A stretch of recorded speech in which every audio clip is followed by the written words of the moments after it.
Good evening, good afternoon, everyone. Can everyone hear me okay? Thumbs up if you can hear me. Okay, good, thank you. Welcome. I'm so happy to see so many faces here. My name is Allison Miller. For those of you that I've not met, I'm the new executive director for Soto Zen Buddhist Association. I'm really excited to see so many people here. This is really nice. And thanks so much to Koun for being our first teacher to offer an SZBA Dharma talk. We'll be offering more opportunities similar to this to our members.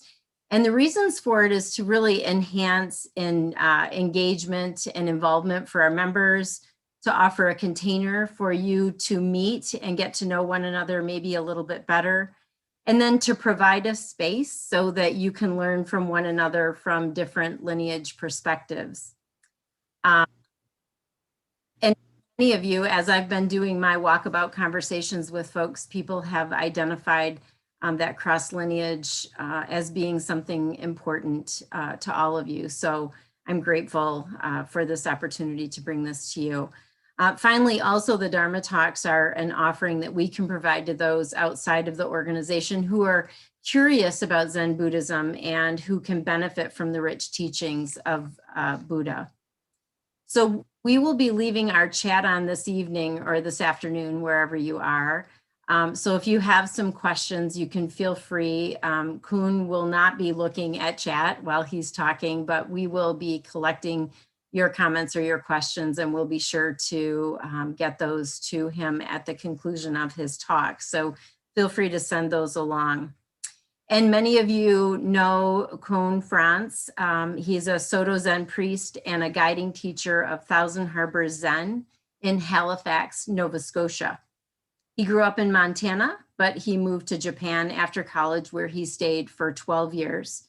Training, teaching, and translating at traditional monasteries and temples.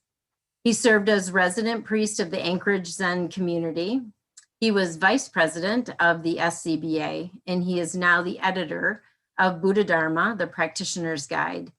He has lived in Halifax with his family since 2013. So again, Koun, thank you so much for your willingness to do this, and welcome everyone. It's all yours.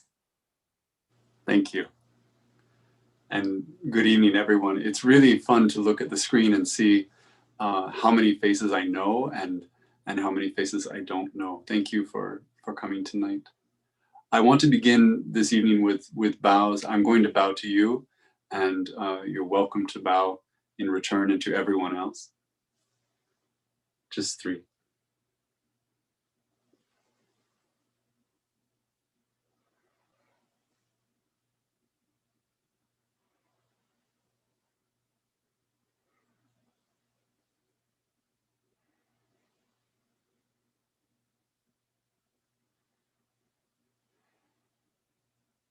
Thank you.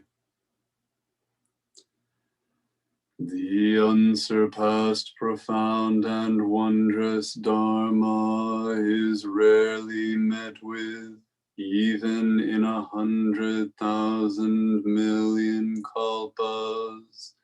Now we can see and hear it, accept and maintain it. May we unfold the meaning of the Tathagata's truth.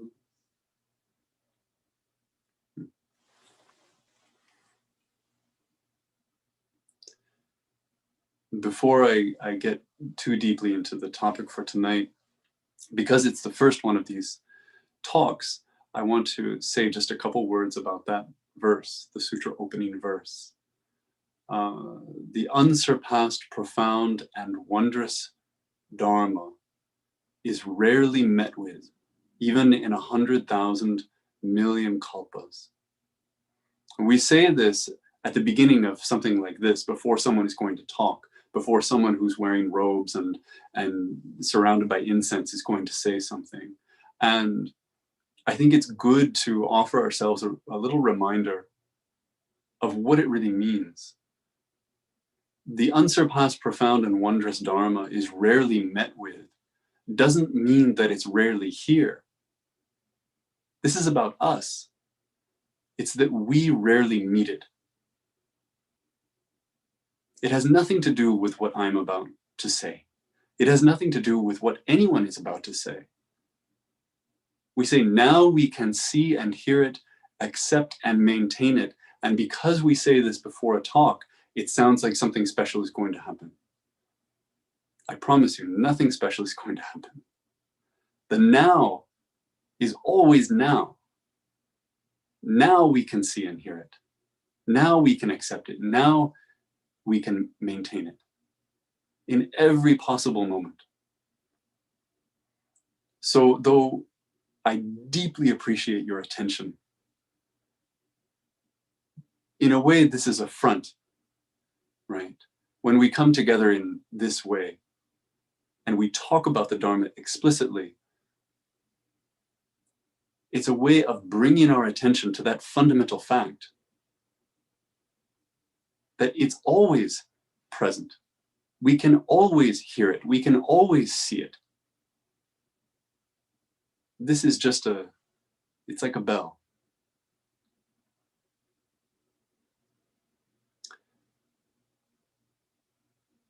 Allison mentioned that she's been talking with a lot of SZBA members. Maybe she's spoken with you.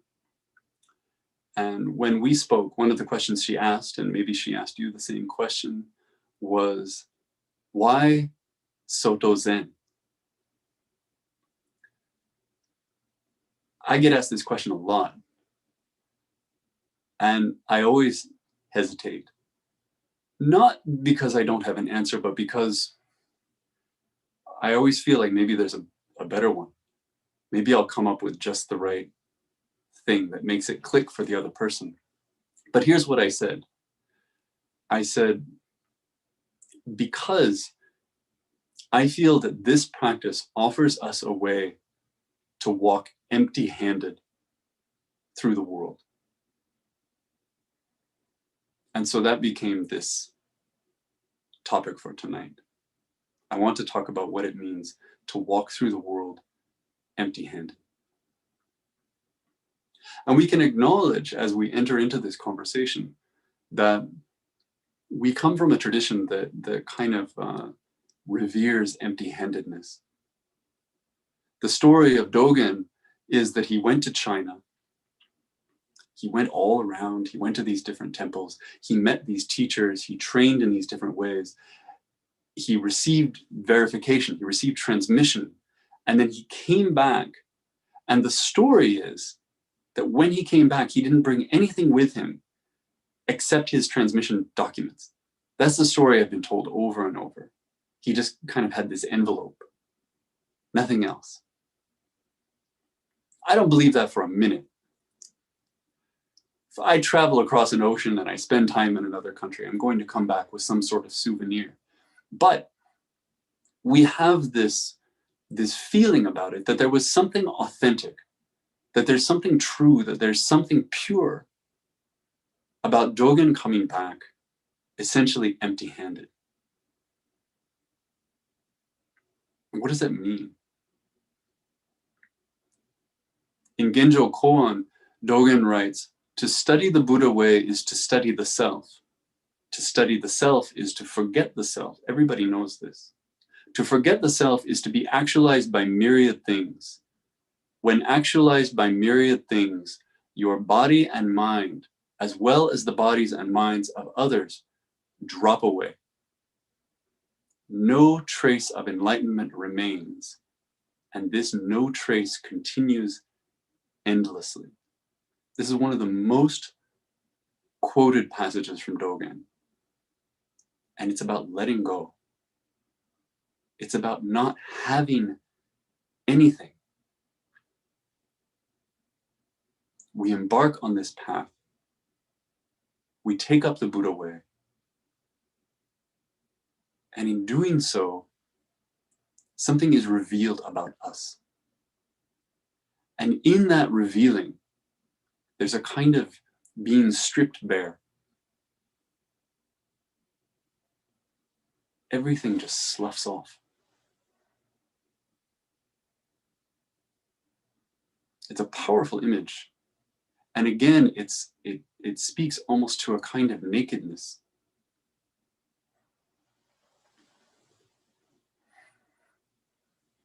This can happen, I think, in a natural way. And this passage speaks to the idea that if we just practice, if we practice sincerely, if we practice wholeheartedly, we love these words, then something is let go. But part of what I want to say tonight, as we talk about being empty-handed, is that while it can be organic, we can also choose it. We can choose to let go. We can choose to notice whatever it is that we're holding, whatever that burden is, and to put it down. This is, after all, a path of renunciation, whether we like to frame it that way or not. This is a path of getting down to the essentials.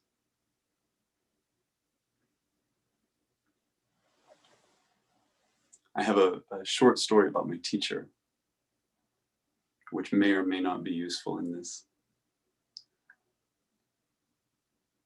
He lives in a very small town called Takamori. And as is true for most Japanese Zen teachers, one of his main duties is that he goes around to the homes of the temple members. And he performs services in their homes, little memorial services, things like that. And when I would be in town, he would send me to do this as well. So I would have a list of homes and he would have a list of homes and we would split them up. And I'd go in and find their family altar, their butsudan, and chant. And one time, I went to a man's home and I did the service as I always do. And when it was done, I turned to him and he asked me, he said, "Do you believe in reincarnation?" And I said, "I don't know." He said, "Do you believe in an afterlife?" And I said, "I don't know." And he said, "Well, you should." And then he pulled out this photo album where he had, for years, been keeping a collection of what they call ghost photos. Photos where there's some inexplicable presence in the background, a faded image that looks like a person. He loved these. And he kept these as proof that there's something that happens after. And he showed these to people and he was showing them to me and saying, look, this is real. I went, oh, okay. And then later that afternoon, I went back to my teacher's temple and we were talking about the day. And I told him the story. I said, oh, the guy at such and such a house, he asked me this question. And my teacher put down his tea and he said, "What did you say?" And I said, "I don't know." And he said, "Oh, yeah. And I said, "What would you say?" And he said, "I don't know. I'm just glad it was you."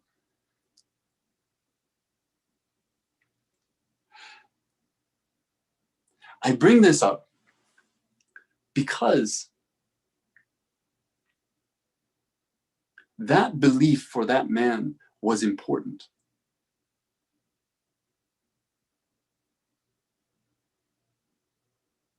That man was carrying something, and we all are. I could meet that particular question with an "I don't know," but not all questions. That's worth investigating. It's worth investigating for me that in my entire experience in this practice, training in monasteries that in some cases were 600 years old, doing practices that were that old, no one ever asked me to believe anything. No one ever told me that in order to walk through this gate, you must be holding this faith, this belief, this idea, this intention. The only rule was to do what I was told and to do it completely. So we would do services every day. We would offer merit every day. We would bow. We would chant. We would stand just like this, like we were supposed to. We'd follow all the rules. No one ever asked me, do you believe in any of this? No one ever said, no one ever gave me the test. And I would ask sometimes my fellow monks, my fellow Japanese monks, what do you think of this? What do you think of the idea of merit? What do you think of obon when we invite the ghosts back? A big range. Some people believed it deeply, some not at all. And a lot of people, they just said, I don't know.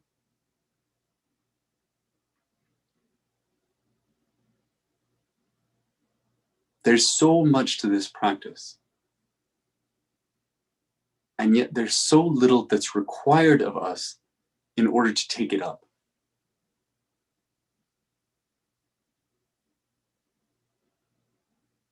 That becomes the investigation for me. Can I do something sincerely if I haven't resolved the question of it in my own heart, in my own mind? And if not, why not?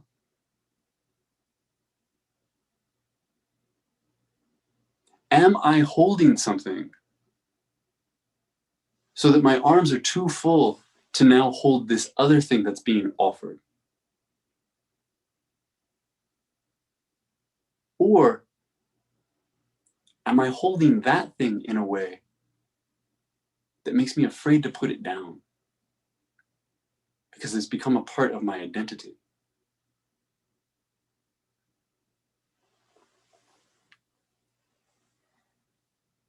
Someone else about a year ago asked me the same question that Allison did. Why Soto Zen? And what I said then, and can still say today, is that Soto Zen has proven that it's capable of holding all of my disillusionment. All of it.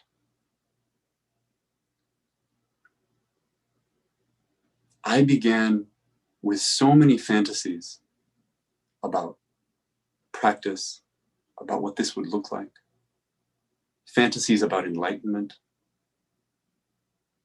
romantic notions of who I would become, or maybe of who I was, what it meant that I was the kind of person who would choose this.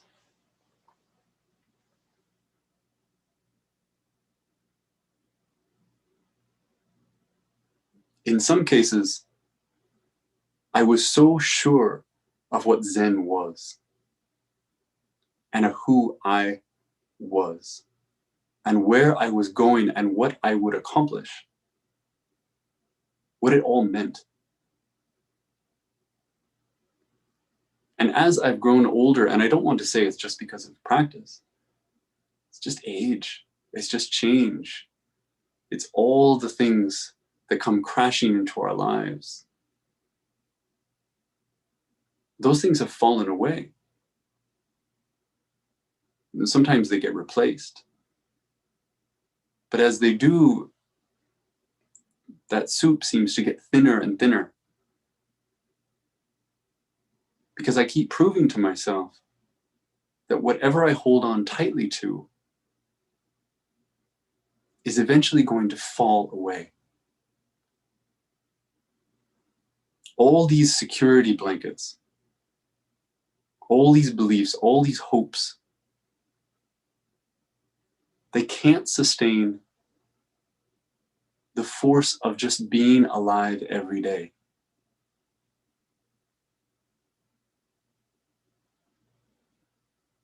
This becomes an issue when we adhere to a particular practice, a particular tradition. Because every time we lose something, we might feel we have to test it now against this thing that we identify with. Can I be without that and still practice this?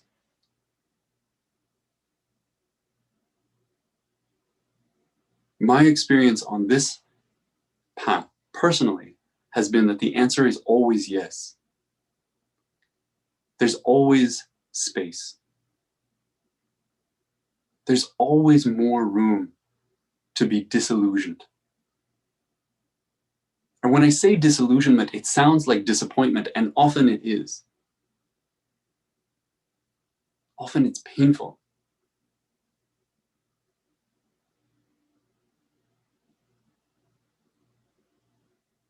Sometimes on the other side of that, there's a feeling of liberation, and sometimes on the other side, there's just open space and a question, what now? But what I want to get to, what I really want to drive home,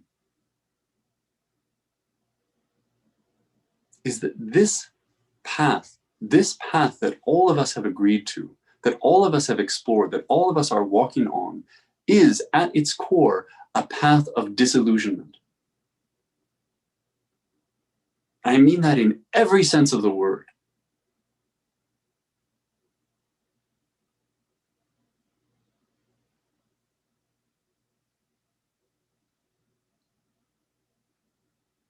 It is disappointing because life is.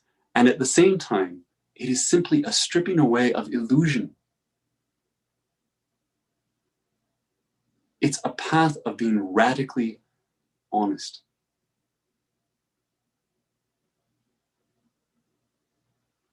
Ask yourself, what do you believe?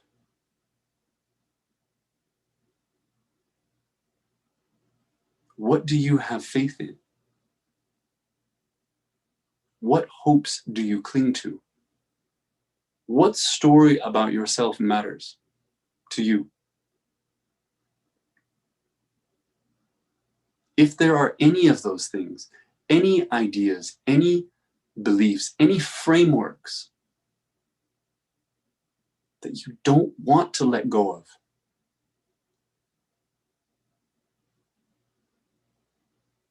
if someone were to take them away, you would grab them more tightly. If there's even one, you know that that is an illusion. Why? Because you know that it's at risk.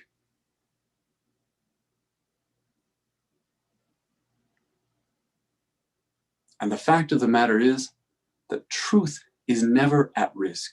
Reality is never at risk. The truth of this moment cannot be threatened. And so you don't need to hold it. You don't need to cling to it. You don't need to identify with it. You know it's safe. So if there is a part of you that you're clinging to, that you're holding to, that you want to keep close, you already know that something about that is an illusion. You already know that you have to let it go. It's inevitable.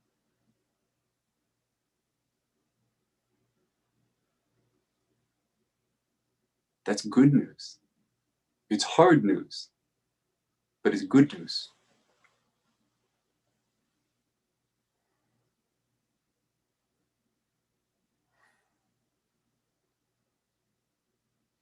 I think about this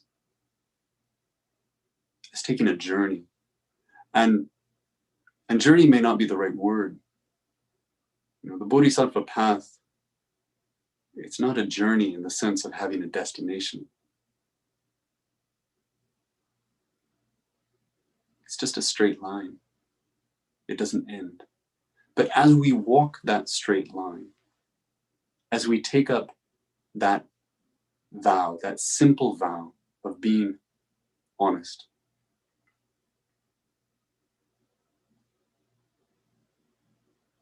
we might think that we need a lot of provisions.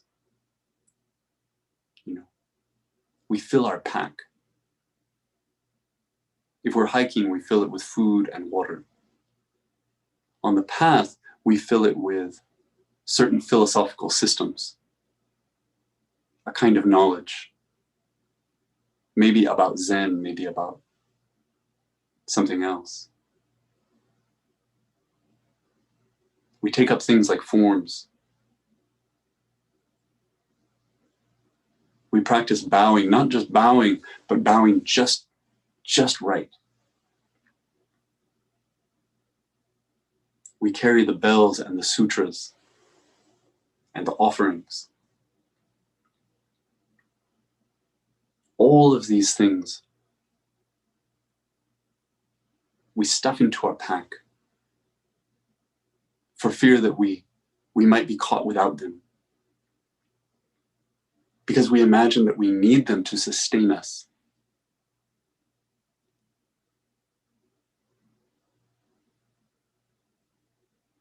But the beauty of a journey is that when we pack that bag, when we fill it with supplies of food and water and whatever that is, over time our pack gets lighter. Why? Because we take those things in. Bit by bit, we ingest them. We metabolize them. They become a part of who we are. And in doing so, they're erased. It's not that they don't exist, but they are no longer what they were at the start.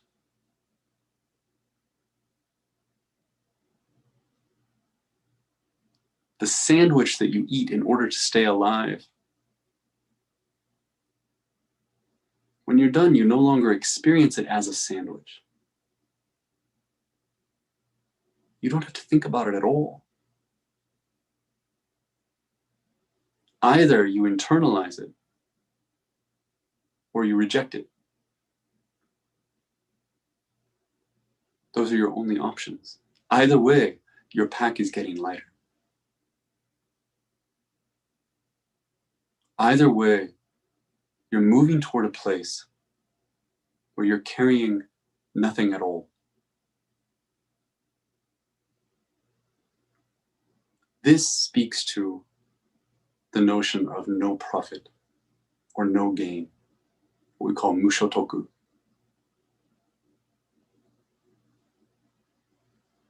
A whole practice of doing without seeking. A practice predicated on the knowledge that whatever we pick up, we must then put down. Even if it is precious to us, especially if it is precious to us. It can't remain with us all the way.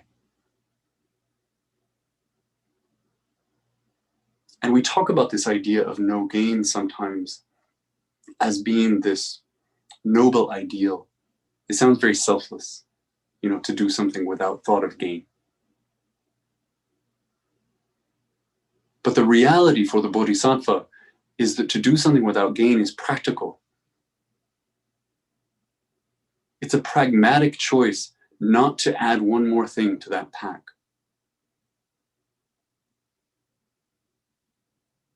Why pick it up if you know you have to put it back down?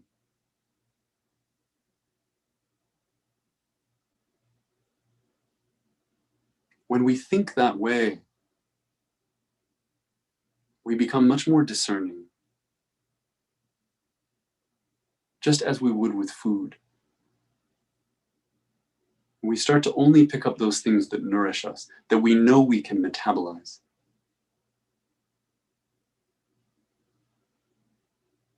And we walk past other things, even though we may want them, even though they may be kind of fun. Fun to hold, fun to play with, fun to chew on.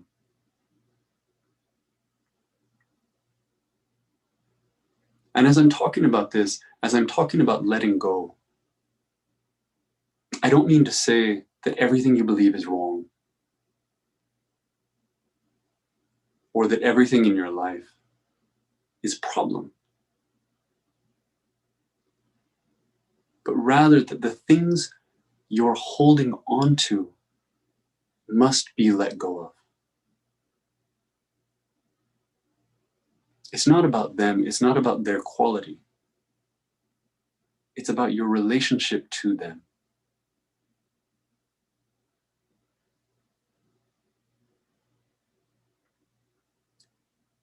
When it's all gone,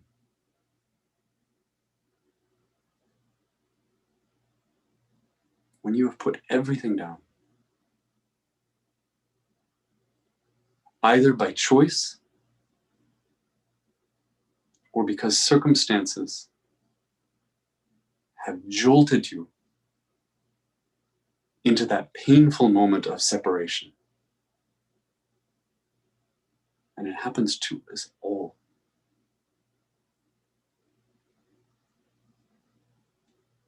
However it happens, however much you let go, however much feels as if it's taken from you, this path remains. You can always walk the straight line of the Bodhisattva. And eventually you must do it with nothing in your pack.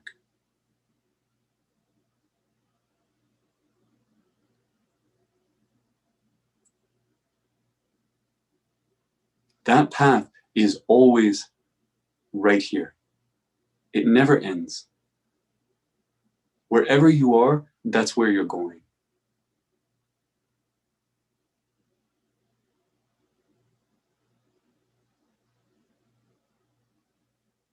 You look down, look at the ground, look at your shoes. Take them off.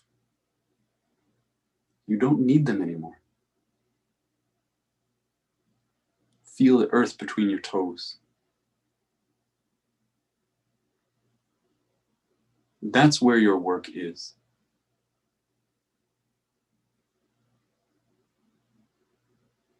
There's nothing you need to hold in order to be right here. And there's nothing else that needs to hold you up. There's nothing at risk. Because the ground is enough. You are enough. And you already have more than enough.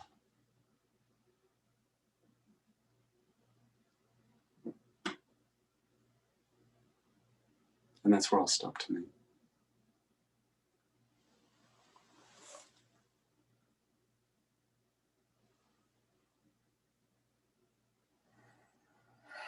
To bring a formal end to this, we'll recite the vows, and I'll recite them, and if you know them, of course, say them wherever you are, and if you don't know them, or if you know a different version of them, then you can either say the one you know, or you can just listen.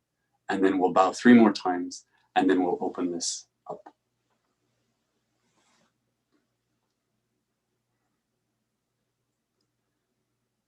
Beings are countless, I vow to free them all. Delusions are inexhaustible, I vow to put an end to them. Dharma gates are infinite, I vow to enter them. The awakened way is unsurpassable, I vow to embody it.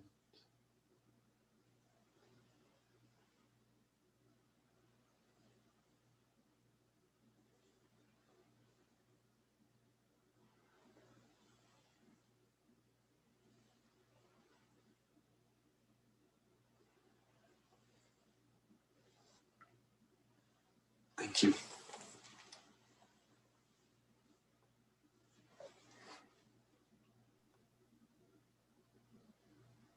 If there are any questions, you can go ahead and type them in the chat. I think We would also welcome if a comment or a question, if you'd like to just unmute yourself as well.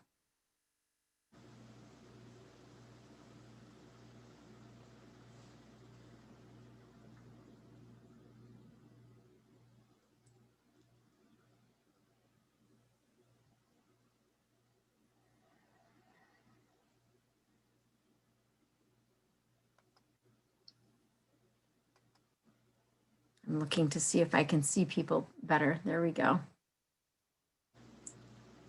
Any questions or comments from anyone? I think one thing Zen people are really good at is silence that doesn't necessarily seem awkward. I feel like I'm in this space a lot of everyone just kind of sitting together. Koun, may I ask a question? Yes, of course. Thank you. I think if you do not believe in reincarnation, you do not need to believe in it to practice Zen. But what if I already believe in reincarnation? Previous life and next life, I already believe in that. Should I let go of this belief? Yes. Not because it's right or wrong, but letting go suggests that right now you're holding it, right? To the extent that it's something you're holding on to because it gives you some kind of comfort or some sort of stability of mind, yes, I would say eventually, your hand has to open up around them. When? Well, that's an interesting question. It might be something that happens on its own, and it might be something where you kind of make a choice to test how tightly you're holding it. Thank you. But it's worth exploring. I received a question in my chat. It says, how do we know if we actually let go of something or just found a new way to grasp it? Oh, most likely it's the latter, because we're human beings and we're very tricky, right? And as I said, I think my life, one way of framing my own story is of losing things and then immediately picking something else up to take its place. It's like the Indiana Jones thing with the bag of sand and the idol, right? We just find something of equal weight and function. But I think another way of talking about that is that I think when you really let go of something, often we know that it happened because it's accompanied by a sense of loss. This isn't comfortable. It isn't easy. And though there are certain things that just fade, and then we look up one day and realize, oh, that changed. Just as often, it feels as if something is taken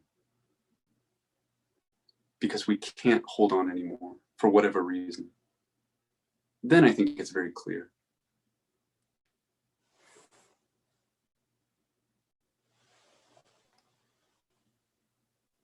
Koun, another question that's come through is a really good one. I wonder what are some of the things that Koun carries in his pack now? Oh gosh. It's pretty full. I have a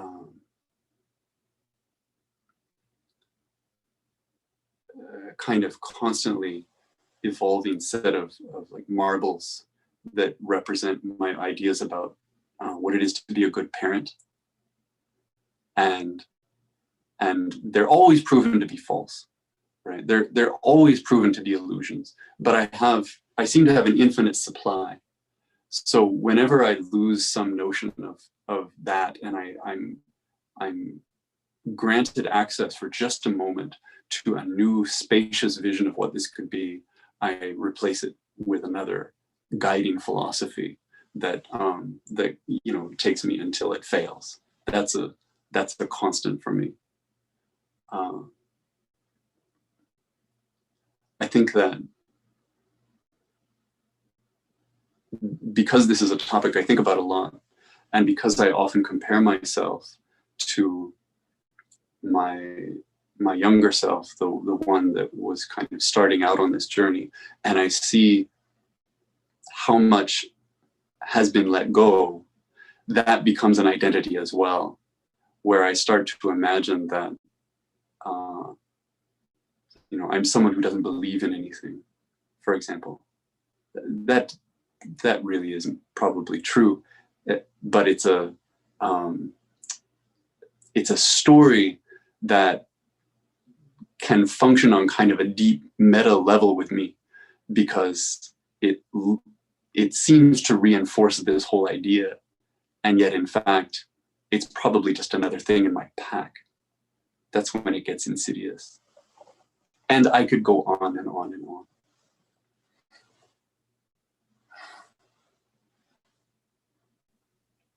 And another question, is non-grasping an acquired skill, a state of mind, or? Oh, I think it's all of the above. I think that, but what I was saying at the beginning, and what I think I would reiterate here, so that there's some practical element to this, is that non-grasping is a reflection of renunciation, and renunciation is a choice. It's a decision to let go. It's a decision to scale down. It's a decision to step away from what is not essential. And early on and later after that, that isn't necessarily elegant. It isn't necessarily something that looks like wisdom. It can be clumsy, and it can be haphazard, and it can be the kind of thing that, even as we're, like I was just saying, even as we're letting go of one thing, we're reinforcing a story about another thing. But we don't have an alternative, in my mind. The alternative is to dwell in this other fantasy in which, if I meditate long enough, if I sit in this way long enough, then I'll just become this other kind of person, and grasping will end and wisdom will be revealed. Well, no, I think we need to we need to be proactive about that. And we need to let ourselves be clumsy. We need to let ourselves be unskillful. Maybe there's a state of mind at the end of that. But for this moment, for today, it's much less organic than that.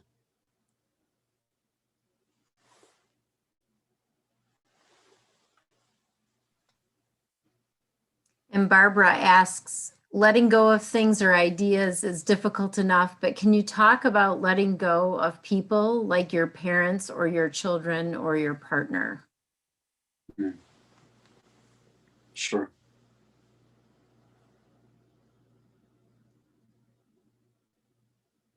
And again, it has to be really clear that letting go doesn't mean, abandonment.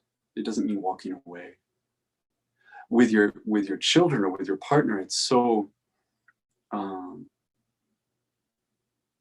simple in a way that letting go is about letting them be who they are without placing any conditions on them.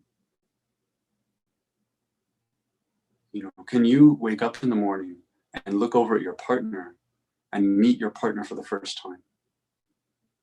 Not because, you have some delusion about forgetting who they are, but because you actually recognize the nature of impermanence. You recognize that this person today has the opportunity not to be weighed down by everything they're carrying, including your expectations of what they should carry. Can you do this with your kids? You know, I think I'll speak for myself. There's an aspect of it with kids that feels easy because we have these narratives about how, you tell your kids, you can do anything you want. You can be whoever you want. You can pursue your dreams. I don't care if you're a doctor or whatever it is. I just want you to be you. We have language for this. And at the same time, we have expectations of our kids that they feel that can be suffocating. And then with our own parents, I'll add, there's a whole other process. Because when we watch our parents grow old, it can be as if it can feel as if they are losing something that they should not lose. And we can cling to who we thought they were.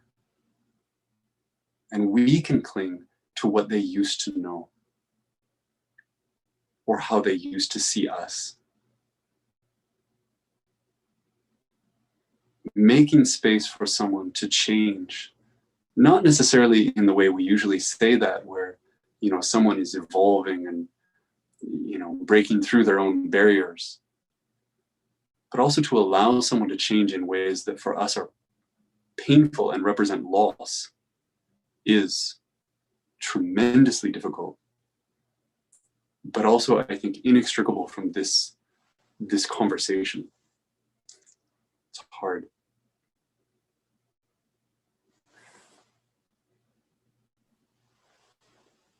I received another in the chat. It says, how do you let go of identity without bypassing identity? Yeah. And again, I think you do it badly. I think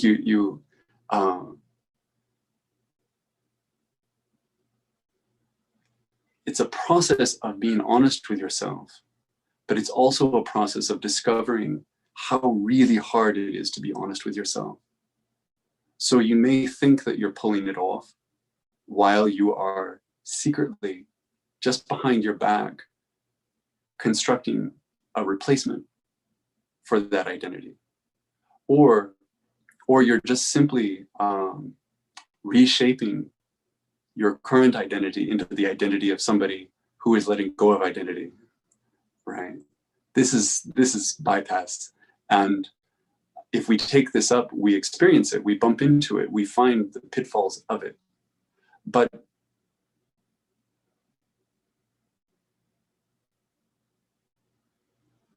I think if we do commit to being honest, if we commit to being vulnerable, to feeling things as they happen, to noticing the pain of things as they happen and the pain in others as we encounter it,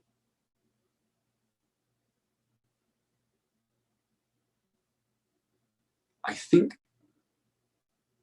that strips away part of this protective barrier. I think it makes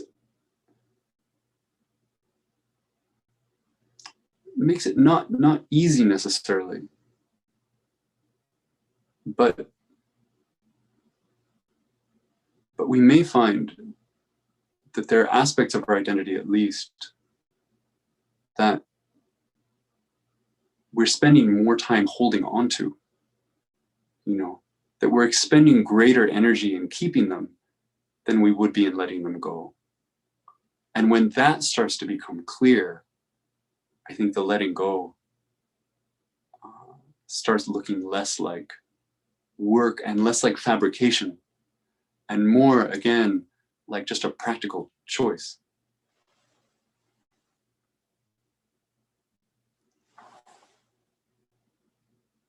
I'll add to that one. You know, there's a moment in, you know, if you're someone who's in the dating scene, you know, and you're with someone for a while and then something shifts, maybe because something dramatic happened, but often because it just, you know, you take that walk by yourself and you realize this isn't a fit, and it's not going to be a fit. And somewhere in your mind, either in that moment or over the coming days and weeks, you grieve the relationship, you grieve the end. And when you reach the actual end, when you reach that awkward conversation in the park, you've known for a while that there's no path forward but to say goodbye. I think we all have some version of that experience, and that same thing happens with ourselves. We start to notice that there's a part of us that we've been holding on to. There's a story about ourselves that we've been holding on to that is no longer serving its purpose or no longer feels honest. And for whatever reason, something has shifted and we can't look away from that anymore. And we grieve that maybe. But it becomes inevitable that we let it go. Hard though that may be.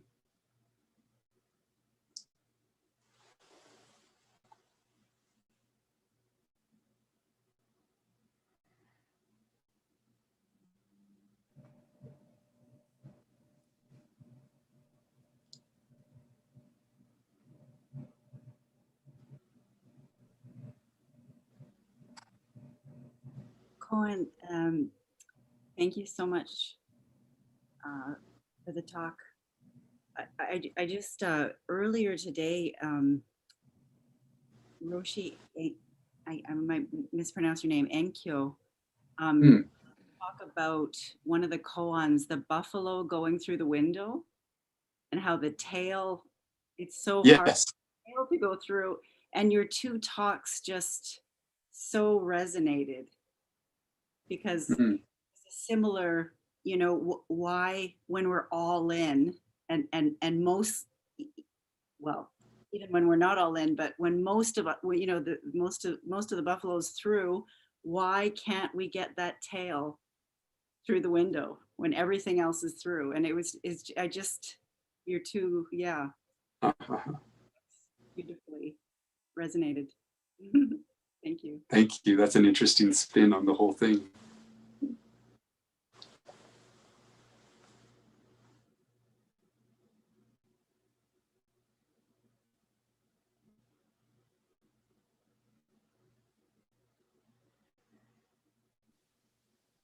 I have a question that I would like to ask. When it comes to like goals and aspirations, how far does letting go really go when it comes to those kinds of things, particularly when they feel important to us? Is it just our relationship to it, or is there something more to it than just that?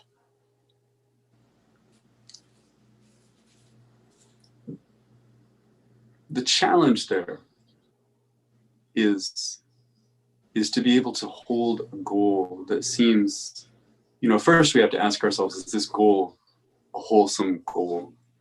Is this a noble goal? Is this a goal that is about benefit? And if it is, then the next question is, can I hold this goal without being attached to the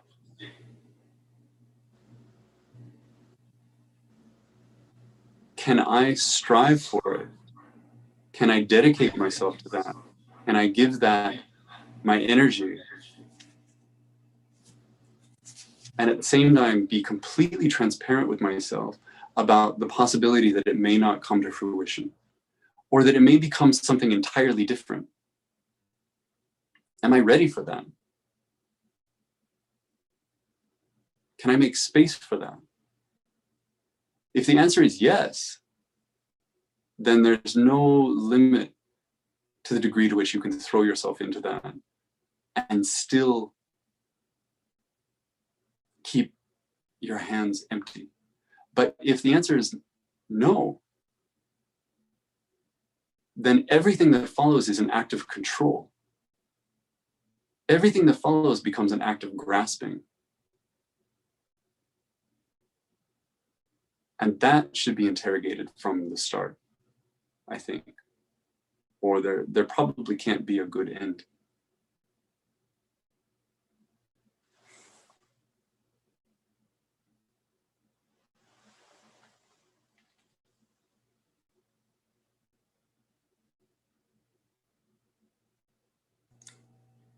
I'd like to ask a question, Koun. Please.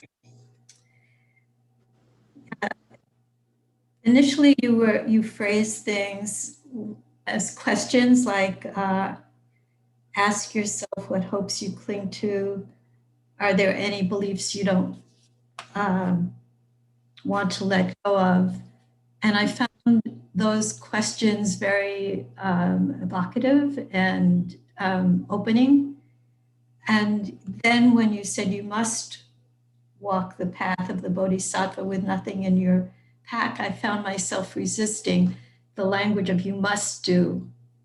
And I'm wondering, I don't like to be told what I must do. I have to say that. And so I'm just wondering if that's just my resistance or just a different way of teaching. I'm not used to hearing that. And I don't. Well, yeah. I mean, the first and most obvious response is that it's me revealing what I'm carrying, right? And so it's very, I'm grateful to you for pointing that out.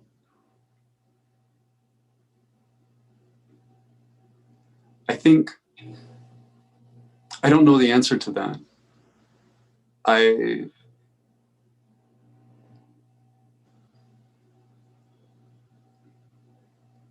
At the basis of it is a question, of course, right? It's a self-examination. And we've all had a lot of opportunity, I think, especially in the last years or months, to really be interrogating our own beliefs and our relationship to our beliefs and the ways in which those form our identity. And so I want that to be open-ended. And at the same time, I guess tonight I didn't want to phrase this as an exercise. I wanted to phrase this as something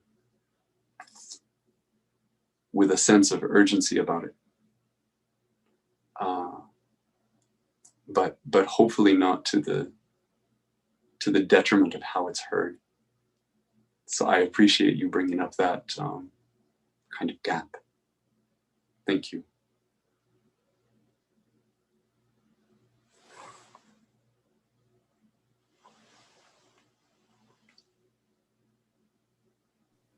Reverend Koun-san, first I want to say thank you. We've been sitting together most mornings for about 5 months now, and I really appreciate it. It really helps me a lot. The second thing, the question is, I was thinking about, there's a kind of a Jamaican English philosopher named Stuart Hall, and he says that we use narratives to develop our sense of self. He's talking about how do we reinvent ourselves as post-colonial Jamaicans in England and so on.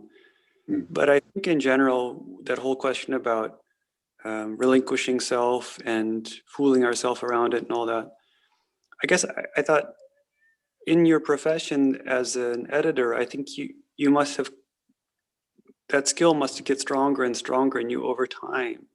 And so I wondered, have you noticed your ability to use your craft of narrative, like to work with yourself in some way?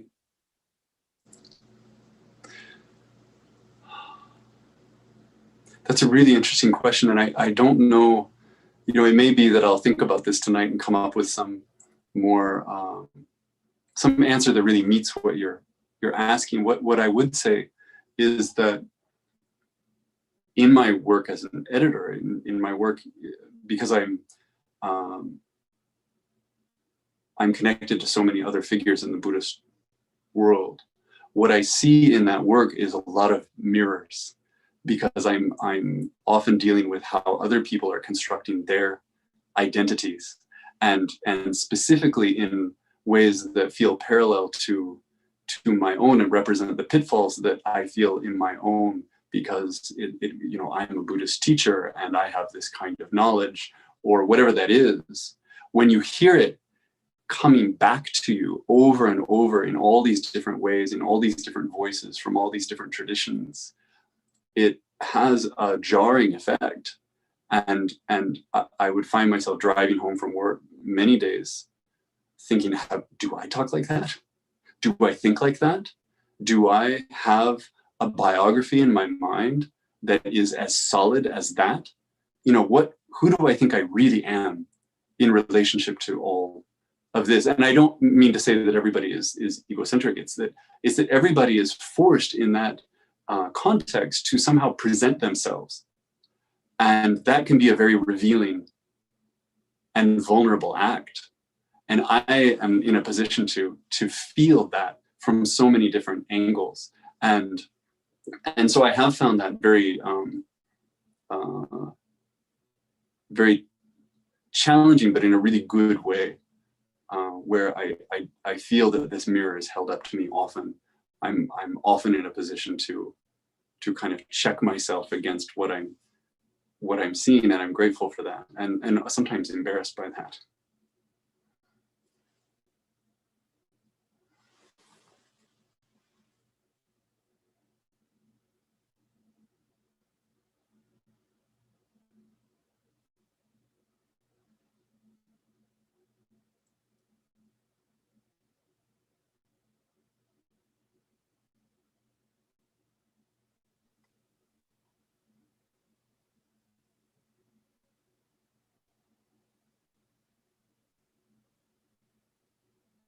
It looks like we may be close to the end. I don't see any other questions or hands up. I'm going to look at the next screen just to make sure we're not missing anyone. Koun, any closing thoughts before we sign off? First of all, to say I'm just so grateful for the opportunity. It's you know, Zoom is so weird. It's so weird, and yet I feel that we've all gotten used to it over this last year, and I feel in a way that I couldn't have felt in March. I think I felt so ready tonight to come and feel a connection with everybody. It works, as bizarre as it is. We're all becoming different creatures. So I want to thank everyone for coming, and thank you, Allison, and thank you, Anna, for orchestrating all this. And then the other thing I would say, and maybe I'll just end up saying this before Allison does, is to say that I really am excited about this. I'm really excited that that there's a project like this to bring people together from across the Soto Zen world, where we're meeting each other and we're listening to each other, and we're kind of broadening our sense of what this is and what it is that we belong to, what our Sangha is. So I really hope that people will tune into the next one and the next one and the next, and that there will be more of these kinds of encounters. Thank you. Yes, thank you. And we do have our next Dharma talk scheduled for the last day of February. Chimyo Atkinson will be speaking. I don't have her topic quite yet, but we'll be posting that. So thank you again. Thank you so much, Koun, for your teaching, and to everyone for joining us this evening. Thank you. Yeah. Take care, everyone. Have a great evening. Take care. Bye, everybody. Thank you. Thank you. Thank you very much. Thank you. Thanks a lot. Thank you. Thank you. Thank you. You, Senpo. Thank you very much. Gratitude. Thank you.